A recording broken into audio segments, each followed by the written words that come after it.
Buenas noches, mis queridos hermanos y queridos amigos. Aquí estamos para tener nuestro estudio bíblico. Antes me conecté y unos segundos y se me desconectó. Entonces ya he eliminado el otro enlace que no tiene vídeo.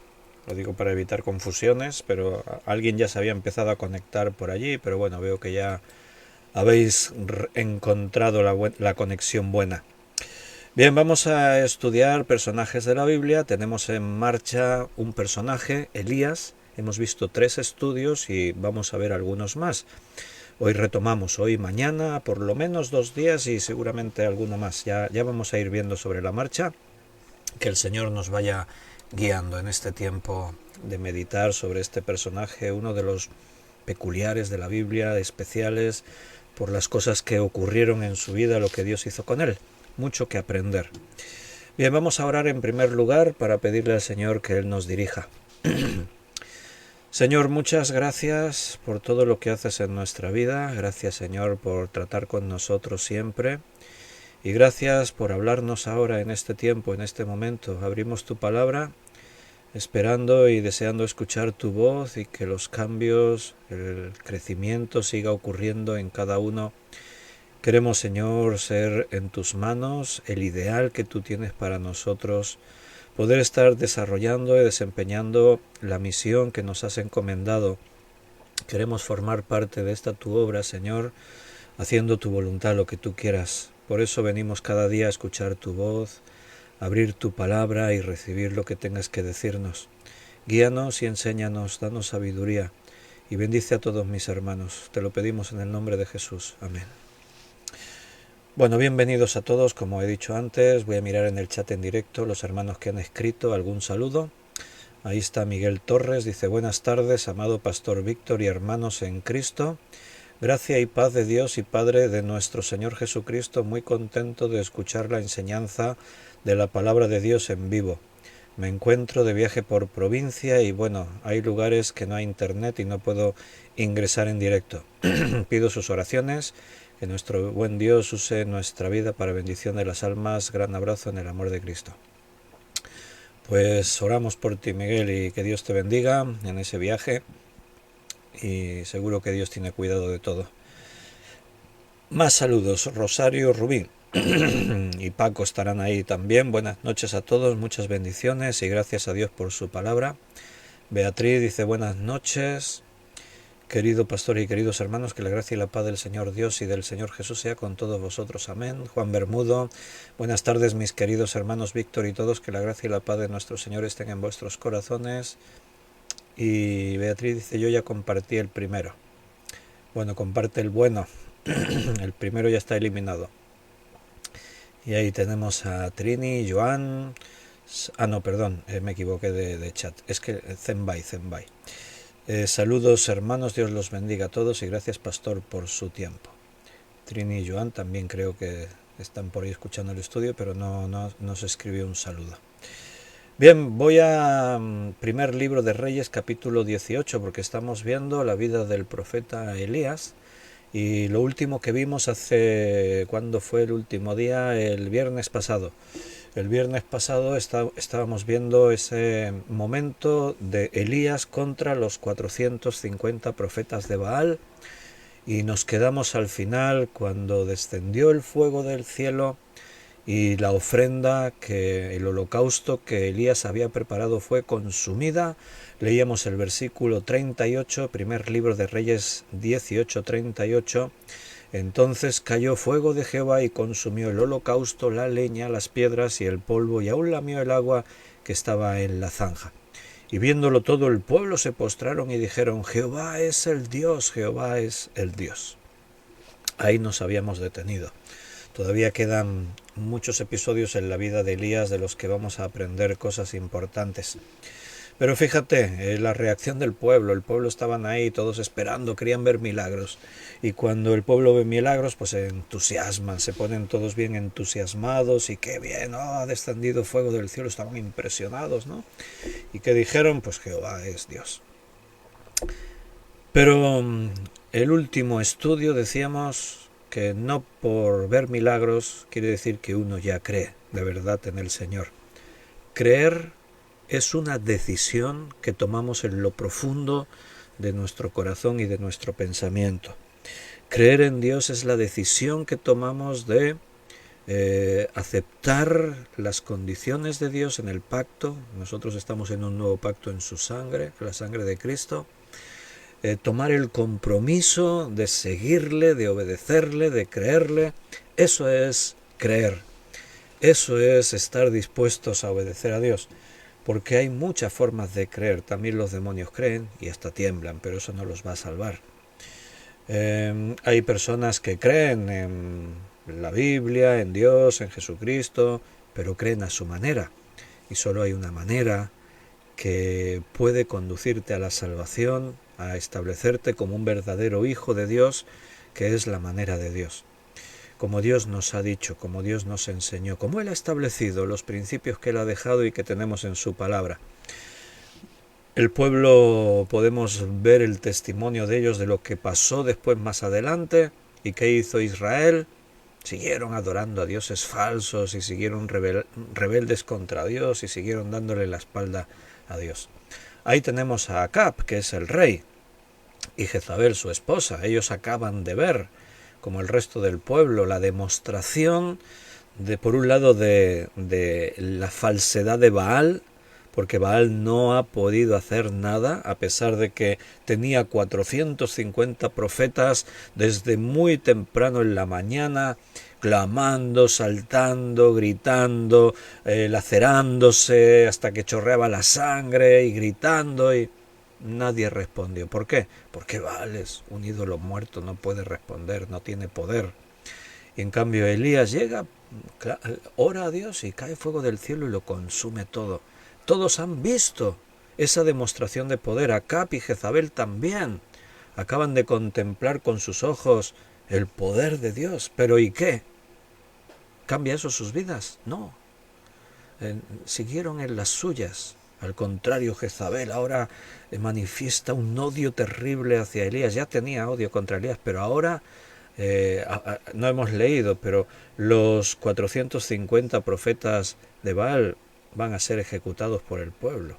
Elías lo manda: prended a los profetas de Baal para que no escape ninguno, y ellos los prendieron. El pueblo ahora están todos entusiasmados, y los llevó Elías al arroyo de Cisón y allí los degolló. Ahora el pueblo ejecuta a los 450 profetas de Baal, y Jezabel, cuando oye todo esto, se vuelca en ira contra Elías. En lugar de decir: vaya, acaba de quedar demostrado que Baal es un dios falso, y en cambio el Dios de Abraham, de Isaac y de Jacob ha demostrado su poder, que Él es un Dios verdadero, vamos a volvernos a Jehová. No, es lo necio de los hombres, lo necio de aquellos incluso que profesan una religión, que dicen creer en Dios y seguir a Dios.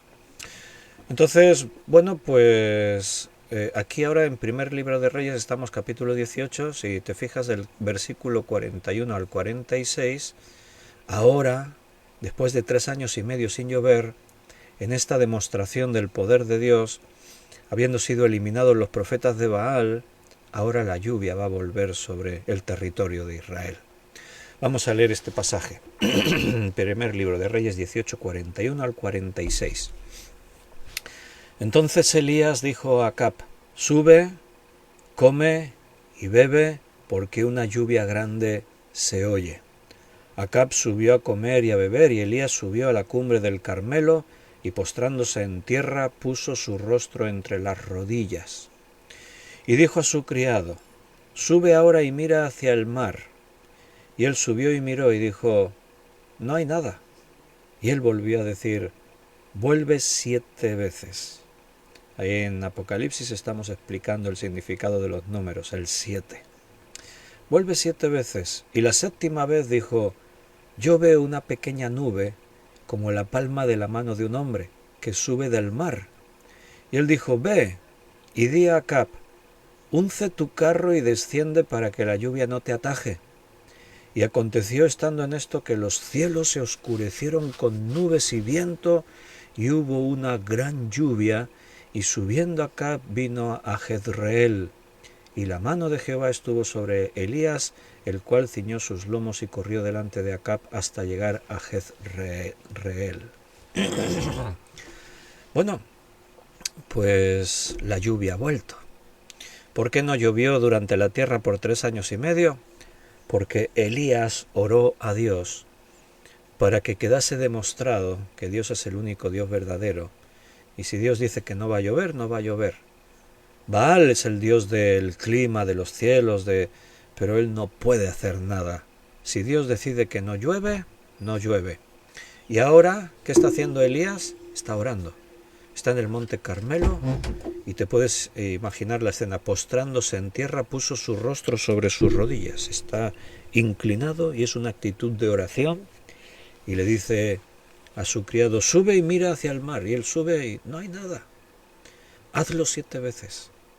Y a la 7ª vez, el 7 es el número de la perfección, de lo completo.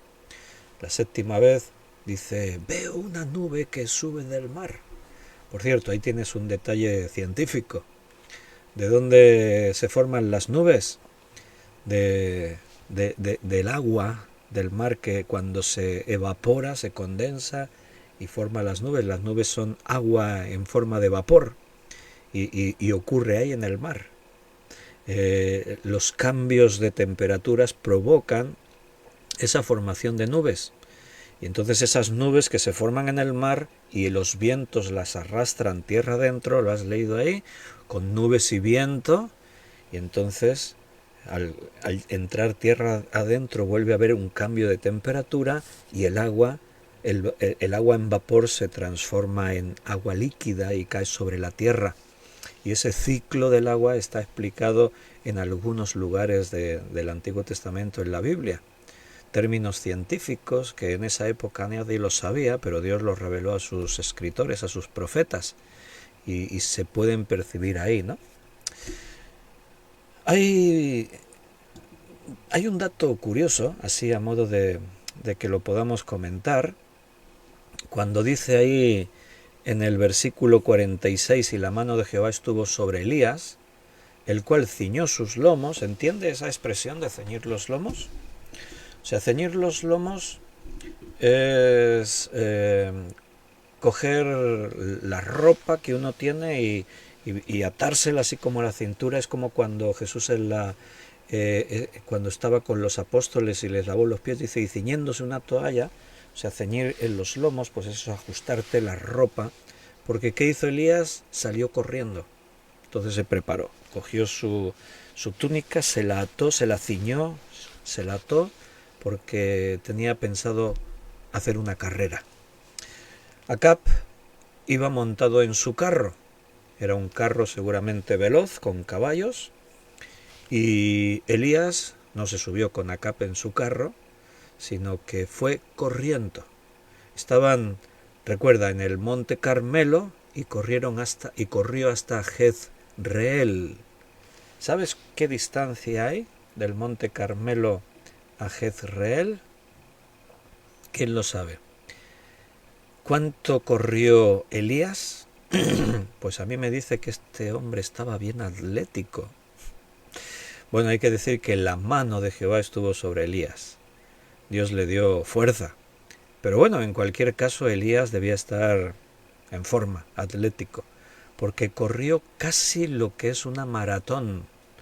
La distancia entre el monte Carmelo y Jezreel es aproximadamente de unos 40 kilómetros.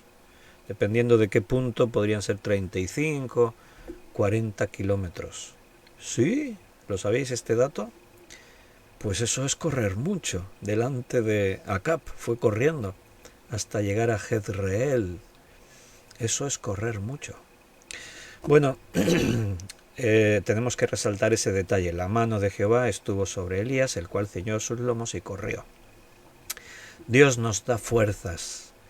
Dios puede obrar los milagros que quieran. Por descontado que seguramente estaba físicamente en forma, estaba bien, pero si la mano de Dios no vino sobre él, pues igual difícilmente hubiese corrido esos 40 kilómetros a un buen ritmo. No sé si batería un récord, lo que pasa que como no hubo nadie ahí cronometrando, no se sabe, pero a lo mejor hasta batió un récord olímpico, quién sabe, ¿no? No sabemos, pero bueno, ahí tienes un atleta en la Biblia. Si alguna vez en alguna pregunta de algún juego bíblico te surge por allí la pregunta, ¿sabes de algún atleta en la Biblia que corriese una gran distancia? Pues tienes ahí a Elías. Así que fíjate todas las cosas que Elías hizo. La mano de Jehová es la fórmula que se usa en la Biblia, en otros muchos lugares, para referirse a la inspiración divina de los profetas. Es una alusión directa al Espíritu Santo. La mano de Jehová estaba sobre, el Espíritu Santo estaba sobre. ¿Recuerdas a Sansón? ¿De dónde le venía la fuerza a Sansón? Y algunos dicen, de su pelo, el pelo largo que tenía. Si desde que naces no te cortas el pelo, cuando eres mayor tienes una superfuerza. Pues no, eso no funciona así. Aunque te dejes el pelo desde que nazcas y no te lo cortes nunca. En la historia de Sansón, que por cierto ya la vimos en esta serie de personajes de la Biblia, si no lo escuchaste y te interesa, puedes buscarla allí en el canal de YouTube, que es más fácil. Y allí dice que el Espíritu de Dios es el que le daba la fuerza, porque cuando Dios le quitó el Espíritu, él perdió su fuerza. Y cuando estaba encadenado a las columnas, ciego, después de haber sido torturado, dice que clamó a Dios, se arrepintió, clamó a Dios y dice que Dios le dio su Espíritu Santo y la fuerza vino sobre él y fue capaz de derribar las columnas. El Espíritu le dio la fuerza. ¿De dónde sacó la fuerza Elías para correr 40 kilómetros a un buen ritmo? El Espíritu Santo. Te puedo mostrar algunos textos para que veas que esto es así. Cuando la mano de Dios venía sobre alguien, pues entendemos que era el Espíritu Santo. Por ejemplo, segundo libro de Reyes, capítulo 3, versículo 15. Mas ahora traedme un tañedor. Y mientras el tañedor tocaba, la mano de Jehová vino sobre Eliseo. Eliseo es un profeta sustituto de Elías. Y ahí también la mano de Dios vino sobre Eliseo, o sea, el Espíritu Santo. Ezequiel 1:3. Vino palabra de Jehová al sacerdote Ezequiel, hijo de Buzi, en la tierra de los caldeos junto al río Quebar, y allí vino sobre él la mano de Jehová. Y bueno, no sé, te puedo mostrar muchos, otro ejemplo. Va. Primera de Samuel, primer libro de Samuel 10:6. Entonces el Espíritu de Jehová vendrá sobre ti con poder y profetizarás con ellos y serás mudado en otro hombre. Hay pasajes que dice y la mano de Jehová vino sobre él y hay otros que dice y el Espíritu de Jehová vino sobre él. Un poquito más adelante el versículo 10 de aquí mismo primer libro de Samuel 10:10. Y cuando llegaron allá al collado, he aquí la compañía de los profetas que venía contra él y el Espíritu de Dios vino sobre él con poder y profetizó sobre ellos. Entonces aquí, en este caso de Elías corriendo, pues evidentemente recibió una fuerza sobrenatural, una capacidad de fondo, de tener un fondo para respirar y aguantar esos 40 kilómetros corriendo a buena velocidad, que seguramente en circunstancias normales pues no podría haber hecho. Seguramente si no sois atletas, pero todos os podéis imaginar o habéis visto una carrera de atletismo, y si habéis visto una carrera de maratón, que son 42 kilómetros, no sé cuántos metros, pues los atletas que están entrenados y que se preparan para eso, cuando corren intentan coger un buen ritmo, el ritmo que les permite evidentemente su condición física. Seguramente habréis visto algunas escenas.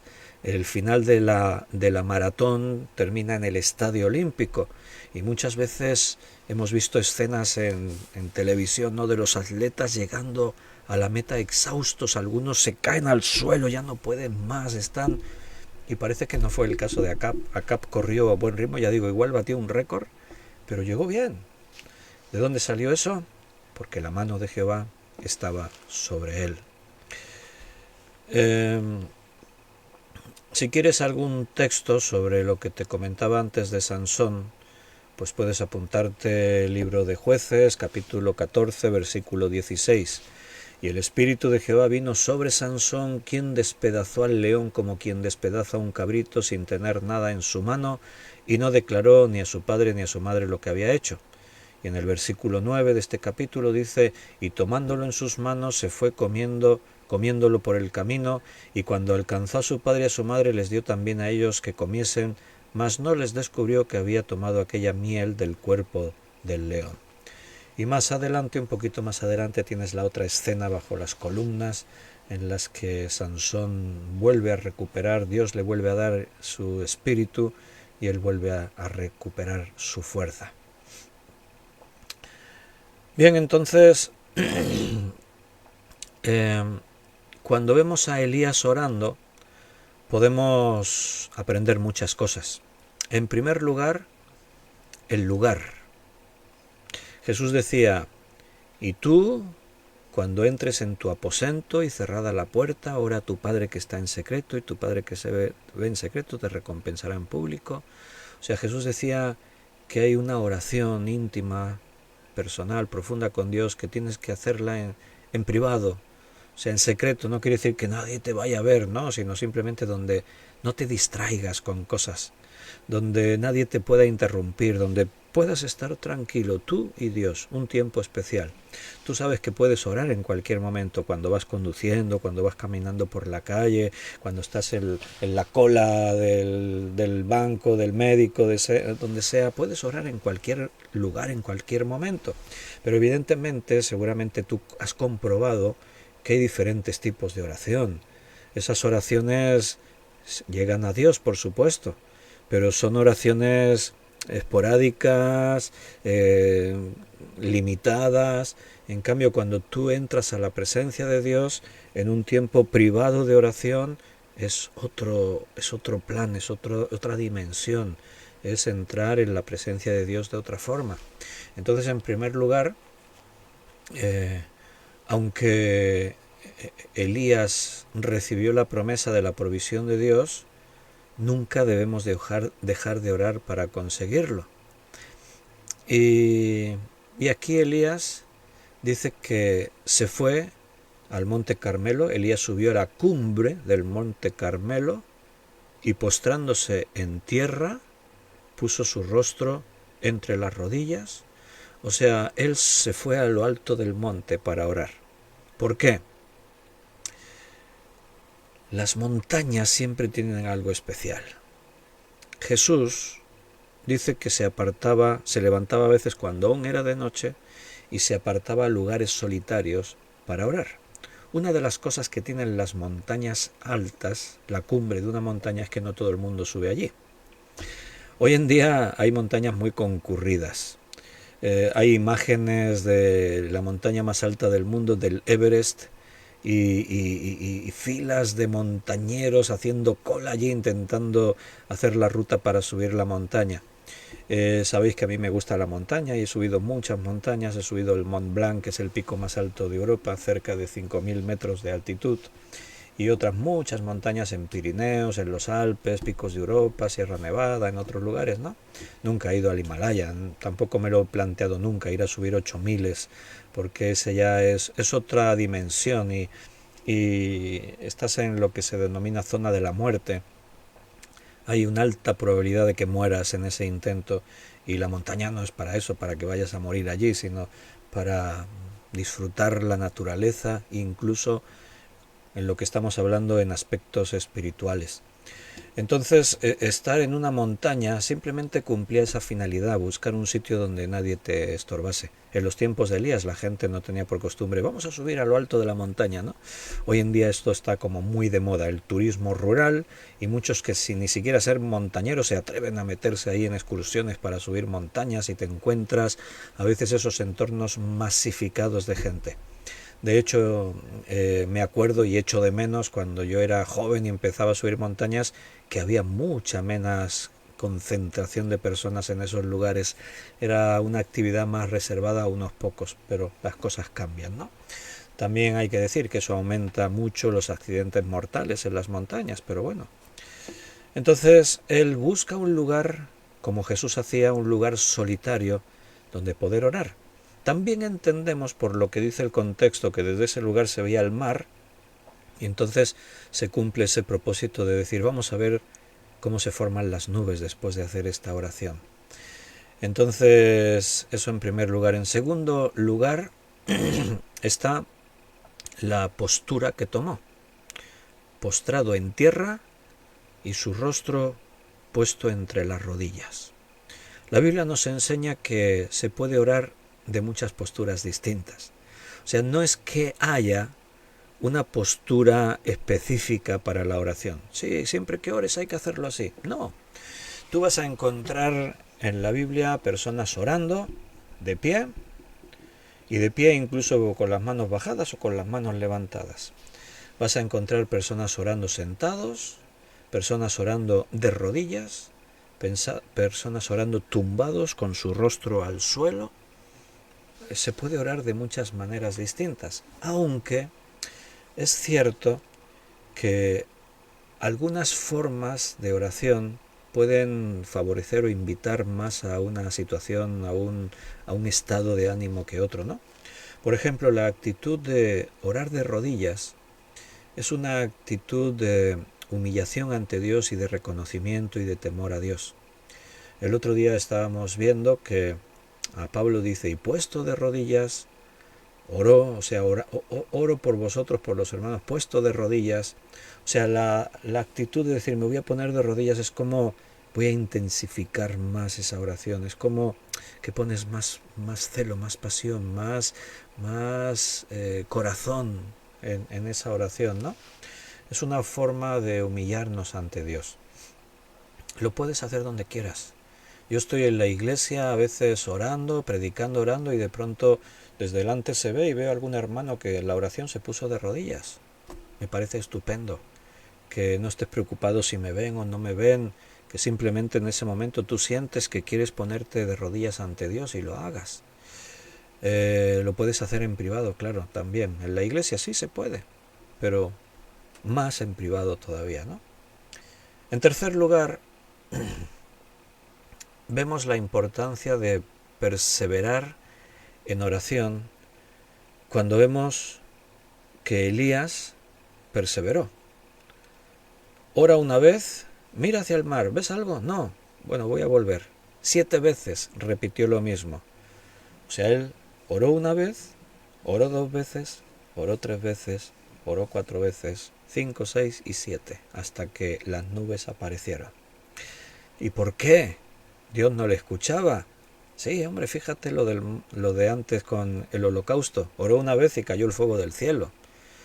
Pero Dios siempre tiene un porqué de las cosas. Quizás aquí nos está enseñando esto, a perseverar en la oración.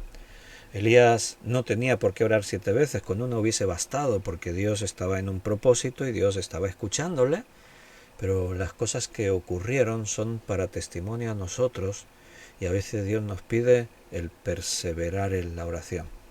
Hay parábolas que nos enseñan sobre eso, el de la viuda, por ejemplo, y el juez, cuando allí contó Jesús que había una viuda, que se le habían cometido unos agravios, pero ella era pobre, pero vino al juez reclamando justicia, pero el juez ni le hizo caso. Pero ella insistió, incluso en horas inapropiadas venía a reclamarle al juez, y al final el juez dijo, mira, ¿sabes qué? Para que esta mujer ya me deje en paz, le voy a hacer justicia, y le hizo justicia. Y entonces eso es una parábola, no quiere decir, ahí la figura no es que el juez es Dios y la viuda soy yo, y si me pongo pesado en oración, al final Dios, para quitarme de encima, va a decir, mira qué pesado, te voy a responder lo que me pides. No, las parábolas son una historia inventada de acontecimientos, de sucesos que podían ocurrir en la vida misma de cada día, pero una parábola no implica que cada elemento, cada personaje tiene una relación directa con algo de la verdad, sino que la parábola enseña un mensaje central, o algunos, pero normalmente un mensaje central, acerca de lo que es el reino de Dios. Y en esta parábola Jesús dijo, y esta parábola la enseñó Jesús, para que veamos que tenemos que perseverar en la oración. Como la viuda no se conformó con una oración, no, insistió, insistió, insistió. Nosotros tenemos que insistir en las oraciones. ¿Por qué? No es porque vayamos a cambiar el parecer de Dios, sino porque la oración en sí mismo es poderosa. Y la oración desata y abre circunstancias en la esfera espiritual. La oración nos acerca a poder recibir los favores de Dios. La oración nos sitúa en medio de la victoria y en el punto necesario para estar recibiendo esos regalos que Dios nos da. En cuarto lugar, comprendemos la necesidad de la fe, cuando nos damos cuenta que Elías creyó que su oración sería respondida antes que la respuesta llegara. O sea, él está orando y le volvió a decir, vuelve 7 veces. O sea, Elías ya dio por sentado que a la 7ª va a venir la respuesta, o sea que él está demostrando fe. Y lo que ocurre después, a la 7ª vez dijo, yo veo una pequeña nube como la palma de la mano de un hombre que sube del mar. Y entonces dijo, ve y dile a Acab, unce tu carro y desciende para que la lluvia no te ataje. Una pequeña nube en el horizonte. Eso no quiere decir que se vaya a poner a llover abundantemente hasta el punto de avisarle al rey, corre porque te va a coger una lluvia fuerte. Y él mismo sale corriendo. ¿Qué demuestra esto? Su fe. Él sabía que esa nubecita iba a crecer, él sabía que la lluvia viene. Y eso es fe. Cuando oramos, tenemos que acercarnos a Dios con fe. Tenemos que creerle en que Él siempre va a responder. De una forma u otra, siempre va a responder. Para Dios, ninguna de tus oraciones queda en vacío. Sí que es cierto que hay oraciones que se quedan sin respuesta. Un día, en una predicación, en un estudio, os voy a hablar de por qué algunas oraciones no tienen respuesta. Pero eso no es porque Dios no quiera responder, eso es por un problema tuyo. Hay una serie de circunstancias en tu vida, de pecados, de actitudes, de cosas, que impiden que tu oración llegue a Dios y que tenga una respuesta, pero ese es otro tema. ¿Te acuerdas que leímos en Santiago acerca de Elías, capítulo 5? Voy a recordarte esos 2 versículos. Santiago 5, 17 y 18. Elías era hombre sujeto a pasiones semejantes a las nuestras y oró, ¿cómo? Fervientemente, para que no lloviese, y no llovió sobre la tierra por 3 años y 6 meses. Y otra vez oró, y el cielo dio lluvia, y la tierra produjo su fruto. Y aquí se entiende, y otra vez oró, que oró como al principio. ¿Cómo? Fervientemente. ¿Cómo es una oración ferviente? ¿Cómo te la imaginas? Señor, y te pido que tú avives mi corazón. En el nombre de Jesús, amén. Venga, vamos. No, eso no es una oración ferviente. Una oración ferviente es ahí intensa, es volcarte en Dios, es vivirla, es suplicar, eso es una oración ferviente. O sea, Dios estaba escuchando a Elías, pero Elías era un hombre de oración, se metió de lleno en la oración. Así que la llegada de las lluvias sirvió ya como la demostración definitiva de que Baal no era nada, no tenía poder sobre el clima, ni sobre el cielo, ni sobre la tierra, ni sobre el fuego, y en cambio Dios era el Dios único y verdadero, el Dios de Israel. Acab se va con su carro, Elías corre delante de él y ¿qué ocurre? Pasamos al capítulo 19 y ahí entra en escena la mujer de Acab, Jezabel. Nos damos cuenta que Acab no tiene como mucho carácter y autoridad. Su mujer Jezabel es la que aquí manda y la que determina las cosas, ¿no? Y cómo se tiene que actuar y cómo se tiene que obrar y todo. Elías acaba de derrotar y han ejecutado a los 450 profetas de Baal. Ha confrontado al mismo Acab. Ahí está el rey. Y Elías no se achicó en nada. Le dijo a Acab lo que le tenía que decir. No, si no llueve durante 3 años y medio, no es por mi culpa. Lo buscaban a Elías porque decían es el culpable de que no llueva. Sí, en cierta medida sí, pero la culpa está más allá. Es vuestra culpa, la culpa es tuya, rey. La culpa es de que le habéis dado la espalda a Dios, habéis provocado esta situación. O sea, se atrevió a confrontar al rey. Y después aquí va y le dice, mira, vete, va a llover, ya va a llover, vete a tu palacio, sal corriendo, porque se te va a coger la lluvia.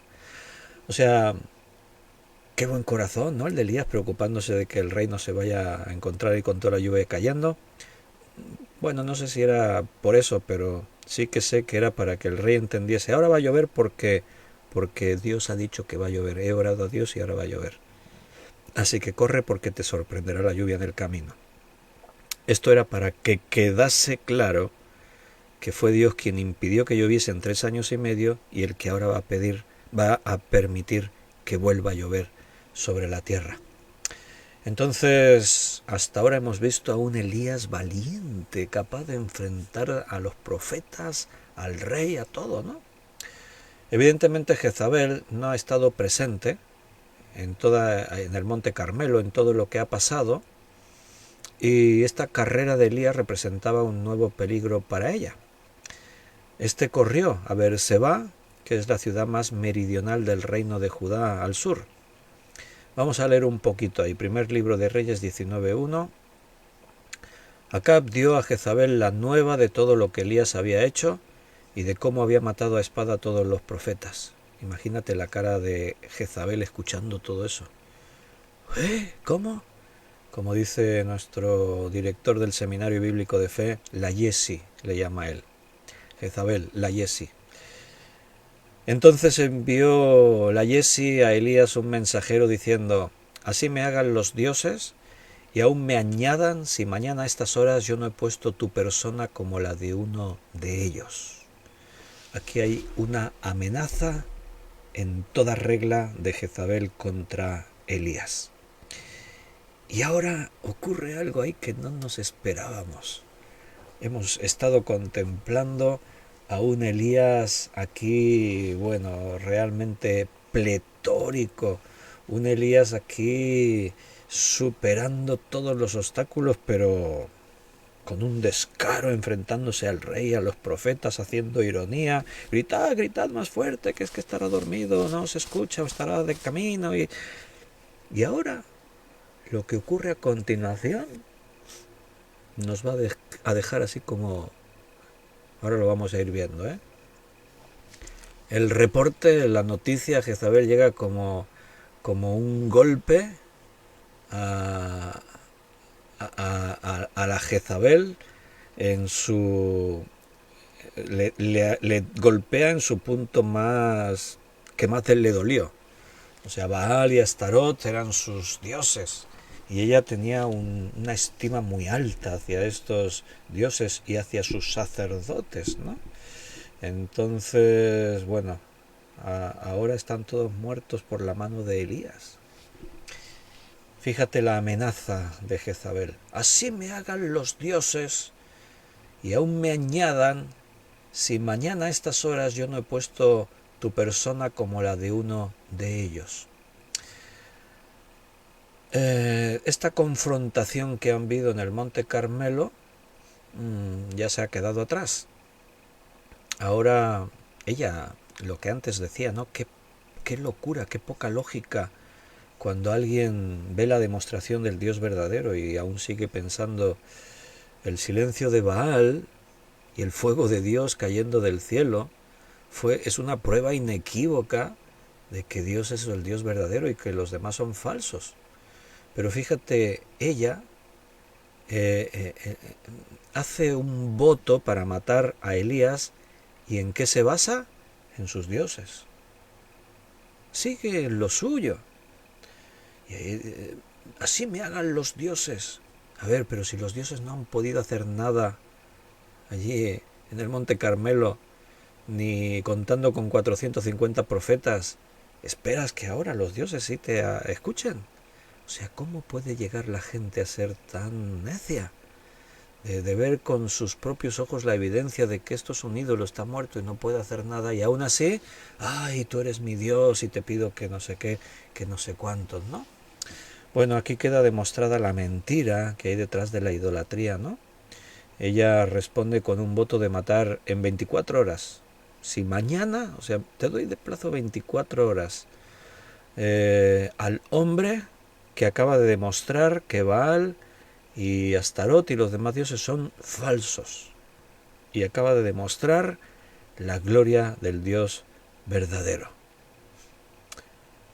Es él probablemente, o sea, Elías, me imagino que pensaba que el milagro que se ha contemplado, que la lluvia ha vuelto, o sea, todo está demostrando que Dios es el Dios verdadero. Yo me imagino a Elías viendo todo esto y diciendo, bueno, ahora sí. Por eso le dice acá, vuélvete, y actúa con esa osadía, ¿no? Yo me imagino a Elías pensando, todo esto va a cambiar. Esto va a cambiar la situación. El pueblo ha estado clamando, Jehová es Dios, Jehová es Dios. Bueno, pues ve si le cuentas a Jezabel, vuélvete a palacio, dile. Pero ¿qué ocurre a continuación? Que no. Y esto provoca un desaliento en Elías que no nos esperamos, que es lo que vamos a comentar ahora en el versículo 3. Viendo pues el peligro, se levantó y se fue para salvar su vida, y vino a Beerseba, que está en Judá, y dejó allí a su criado. O sea, no podemos decir con seguridad si esto era Dios conduciéndole o no. No dice, y Dios le dijo, vete a Beerseba. No dice nada de eso. Vemos que él actúa de esa manera para salvar su vida. Y como vamos a ver a continuación, Elías no es el mismo hombre de hace unas pocas horas. Elías es un hombre derrotado, hundido, afligido, deprimido. ¿Qué ha pasado en Elías? Vamos a ir viéndolo, ¿no? Está claro que Dios quiere proteger a Elías, pero no sabemos. La iniciativa parece más bien del propio Elías, no que Dios le diga, vete allí, haz esto y tal, sino que es más bien. Porque aquí la cuestión es esa. A ver, si Dios, Elías, si Dios te ha salvado de 450 profetas, era uno contra 450. En una pelea de un hombre solo contra 450, por muy fuerte que seas, a no ser que el Espíritu de Dios esté sobre ti como Sansón, que con la quijada de un burro mató a 1000, estás perdido. Y sin embargo ahora es una mujer quien le está amenazando. Dice, bueno, pero no era solo Jezabel, tenía un ejército detrás, soldados. Sí, bueno, pero Dios te ha librado milagrosamente de la mano de los profetas y de todo el pueblo, porque todo, o sea, él podía haber terminado como los profetas de Baal si no hubiese respondido Dios a su oración. Bueno, pues el caso es que Elías se va como unos 100 kilómetros al sur hacia Beerseba. O sea, quiero que te quedes con este detalle. O sea, no se fue allí 5 kilómetros, no, lo más lejos que podía, se fue bien lejos. Es muy probable que Elías había estado en la mano de Jezabel. Si ella realmente quería haber muerto a Elías, pues ella seguramente le hubiera atrapado sin advertencia, ¿no? Y lo hubiera matado. Entonces lo que ella está deseando es que Elías y su Dios fueran desacreditados delante de los nuevos, voy a hacer en comillas, los nuevos convertidos de Israel. Jehová es Dios, porque esto hay que decirlo entre comillas, eso de convertidos. Entonces, bueno, hay que demostrar que Elías y su Dios es falso, porque ella sigue defendiendo a sus dioses. Así me hagan los dioses si mañana a estas horas Elías no está muerto. Así que Elías fracasa en el mismo punto en el cual fue tan fuerte. En la Biblia se nos advierte de estos detalles y, y hay muchos más casos de hombres y mujeres que fracasaron allí donde eran más fuertes. ¿Os acordáis de algunos? De algunos testimonios, si queréis escribir ahí en el chat en directo. En la escritura está el hombre más sabio que de pronto se demuestra que era el más necio. O no sé si me estáis escribiendo ya algunos, pero me voy a ir anticipando. O como Moisés. ¿Cuál era el atributo de carácter más destacado de Moisés, o uno de los más destacados que diga la Biblia? ¿Quién se acuerda? ¿Qué dice la Biblia que era Moisés más que ningún hombre en toda la tierra?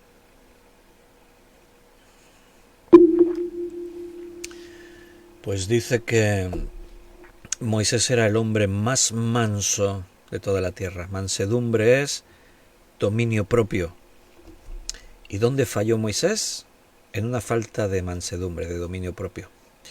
Quizás cuando rompió las tablas, porque se enfureció a ver al pueblo con idolatría y rompió las tablas que Dios le había dado. Yo cuando leí eso la primera vez me quedé así, se me encogió así hasta el corazón, porque me estaba metido en la historia. Y leo, y Moisés cogió y arrojó las tablas contra el suelo y las rompió. Yo me quedé ahí. Se las acaba de dar Dios. Se las acaba de dar Dios. Las escribió con su propio dedo y va y las rompe. Y tuvo que subir al Sinaí a recibir otras. Pero bueno, el gran fracaso de Moisés en su mansedumbre no fue este. Este quizás sí falló, pero ¿cuál fue su gran fracaso en la mansedumbre? Pues cuando Dios le dijo, háblale a la roca la segunda vez. La primera vez golpeó la roca. Dios le dijo, golpea la roca con tu vara. La roca, dice allí, era Cristo. Y esto representaba que la vida que brota de Cristo brotó gracias a que Él fue golpeado en la cruz. La roca, que es Cristo y representa a Cristo, fue golpeada y brotó el agua. ¿Cuándo brotó la vida que es el agua? Cuando fue golpeada, esto representaba. Pero Cristo solo fue golpeado una vez. Después de eso, ahora ya no le golpeamos a Cristo, ahora le hablamos, oración. Y la segunda vez Dios le dijo a Moisés, háblale a la roca. ¿Y qué hizo Moisés? La volvió a golpear, fue la segunda vez. Y por lo tanto Dios le habló de condena a Moisés, le dijo, mira, por cuanto golpeaste la roca a la que yo te dije que le hablases, no entrarás en la tierra, la verás de lejos, pero no entrarás a la tierra prometida. Tuvo consecuencias. ¿Y en qué falló? En su mansedumbre. Estaba enfadado, estaba airado contra el pueblo, como el día que rompió las tablas. Pero esto fue más grave, porque esto representaba algo espiritual relacionado con Cristo, y ahí falló Moisés en su punto más fuerte. Job, se nos habla de un hombre justo como no había otro y de una paciencia increíble, y Job falló en su paciencia. Abraham, dice la Biblia que era el padre de la fe, o sea, un hombre de fe increíble. En Hebreos capítulo 11, cuando se habla de él y de otros, pero de él se habla como con una fe extraordinaria. ¿Dónde falló Abraham? En la fe. Dudó. Hizo mentir a su esposa porque tenía miedo de que a él le fueran a quitar la vida. Falló en su fe cuando tenía que haber esperado al hijo de la promesa nacido de Sara y se buscaron un apaño entre ellos, etcétera, etcétera. A veces fallamos donde nos sentimos más fuertes, y esto nos enseña un principio, y es que cuando te sientes fuerte en algo, te descuidas, ¿o no? Cuando tú te sientes fuerte en algo, prestas menos atención, te preocupan más los puntos débiles, y en cambio allí donde tú te sientes fuerte, pues ahí ya no le prestas tanta atención. Y cuidado, porque ahí es donde podemos fallar. En todo, en tus puntos débiles, pero en los fuertes también. Tienes que velar siempre y confiar no en tu fuerza, sino en la fuerza de Dios. Por eso dice la advertencia allí en el Nuevo Testamento, y el que esté firme, mire que no caiga. Porque cuando uno se siente fuerte, ahí viene precisamente la ocasión de caer, la debilidad. Y esto le pasó a todos estos personajes y a Elías. ahí estaba, pletórico, fuerte, enfrentándose a los profetas, con una capa, hablando todo, y ahora escucha la amenaza de la reina. Mira, voy a matar a Elías. Un día doy de plazo, pero mañana a esta hora él va a estar muerto. ¿Y qué hace Elías? Sale corriendo, pero vamos, no sé ahora si corrió más que antes con los 40 kilómetros. Aquí no dice que la mano de Dios vino sobre él para que corriese, pero corrió. Corrió y se fue bien lejos, por lo menos allí entre 80 y 100 kilómetros se fue corriendo. Dice que se fue para salvar su vida. Versículo 4, y él se fue por el desierto un día de camino, y vino y se sentó debajo de un enebro, y deseando morirse dijo, basta ya, oh Jehová, quítame la vida, pues no soy yo mejor que mis padres. No ha llegado a destino, todavía en un día 100 kilómetros no se recorren. Corrió antes 40 kilómetros, no dice el tiempo que tardó. Antes yo dije igual batió un récord, no sabemos. Pero ahora ya no tiene la fuerza que tuvo antes para correr 40 kilómetros. No habrá llegado muy lejos y ya se sintió abatido. Dice que después de un día de camino vino y se sentó bajo un enebro deseando morirse.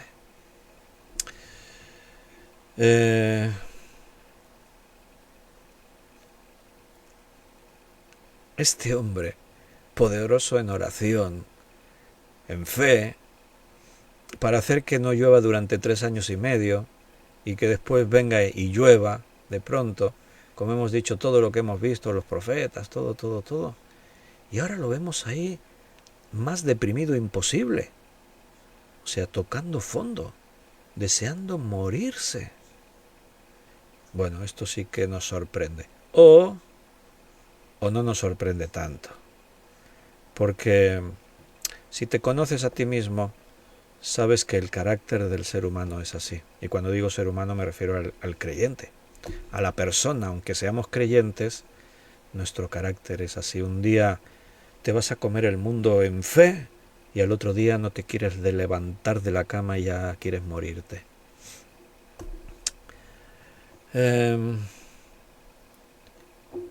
Tenemos que dar gracias que esta oración no fue contestada, porque si no en este instante Elías habría muerto. Te ruego que me quites la vida. Basta ya, oh Jehová, quítame la vida. Hace poco ha orado, Señor, que llueva, y ha llovido. Señor, un poco más allá, que caiga fuego del cielo, y cayó fuego del cielo. Ahora Elías dice, Señor, quítame la vida, y Dios no se la quita. ¿Te das cuenta cómo no siempre Dios responde todas las oraciones? Ese es otro motivo por el cual Dios a veces no responde a una oración, porque estás pidiendo algo que no es bueno para ti o que está en contra de su voluntad. De hecho, ahora fíjate aún lo más sorprendente. Elías dijo, quítame la vida. ¿Y qué es lo que pasó con la vida de Elías? Espérate a ver si os oigo alguno. Que sepamos, hasta el día de hoy Elías no ha muerto. O sea, fíjate, esta sí que te puedo asegurar que es la oración menos contestada de la historia de los creyentes. O sea, porque al final uno puede morir de viejo y dice, mira, por fin Dios le respondió la oración, que le dijo, quítame la vida, ya está, se murió. Pues resulta que no. O sea, Elías hizo una oración que a día de hoy, después de unos cuantos miles de años, todavía no ha sido respondida. Fue arrebatado para no ver muerte. Pensaría en Dios cuando lo arrebató y dijo, ahora no vas a morir. Pensaría en Dios en decir, te voy a dar una lección para que aprendas a orar bien. Pues no sé. Yo me puedo imaginar que mientras Elías ha sido recibido en la presencia de Dios, no sé, son imaginaciones mías, ¿no? Me imagino a Dios con una sonrisa diciéndole, ¿qué te parece? ¿Pensabas ya morir y estar conmigo? Pues mira, vivo, aquí estás vivo, porque todavía tengo una misión para ti. Te vas a tener que aparecer un día a mi hijo allí en el monte y vas a tenerle que acompañar junto con otro testigo, y más adelante en Jerusalén vas a tener que estar predicando, y un día sí que morirás, porque está establecido a los hombres que mueran una sola vez y después el juicio, pero no cuando tú quieras, sino cuando yo diga. Apúntate esta. Cuando tú oras a Dios, dile: Señor, y que se haga tu voluntad. Dame esto, esto y esto conforme a tu voluntad. Porque si no, Dios te va a decir así: mira, no se va a hacer cuando tú me digas, se va a hacer cuando yo quiera. El recibir un no como respuesta de parte de Dios siempre es mejor que recibir un sí que yo quiera, porque Dios sabe lo que es mejor para ti. Y nos queda más para comentar aquí, pero veo que se nos ha hecho la hora, así que nos vamos a citar ya para mañana. Mañana vamos a seguir en este punto con el profeta Elías y con esa expresión ¡basta ya! Eso quiere decir mucho, así que ahí nos vamos a detener y vamos a aprender algo más de esta historia tan interesante. Pero me despido ya, que veo que se nos ha hecho la hora y ya pasan de las 10 de la noche, así que mis queridos hermanos, nos despedimos por hoy. Que Dios os bendiga, que Dios esté con vosotros. Guarda en tu corazón la palabra de Dios para que dé mucho fruto. Y mañana, si Dios quiere, seguimos un poquito más. ¿Os parece bien? Un abrazo y hasta mañana.